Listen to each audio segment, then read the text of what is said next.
السلام علیکم ورحمۃ اللہ وبرکاتہ۔ میرے محترم دوستو، عصبیت، فرقہ واریت اور نفرتیں آپس میں بڑھتی چلی جا رہی ہیں۔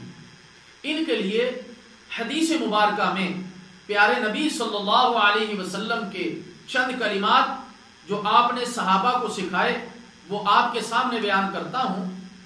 سیدنا عبداللہ بن مسعود رضی اللہ تعالی عنہ فرماتے ہیں کہ پیارے نبی صلی اللہ علیہ وسلم نے ہمیں یہ کلمات سکھائے: اللہم الف بین قلوبنا واصلح ذات بیننا واہدنا سبل السلام۔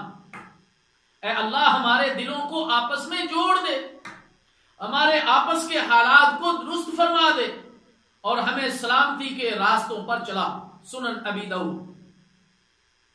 اللہ تعالیٰ جل شانہ سے دعا ہے کہ اللہ تعالیٰ ہمیں ان کلمات کو یاد کر کے کثرت سے پڑھنے کی توفیق عطا فرمائے تاکہ ہمارے دلوں سے عصبیت، فرقہ واریت اور نفرتوں کا خاتمہ ہو سکے۔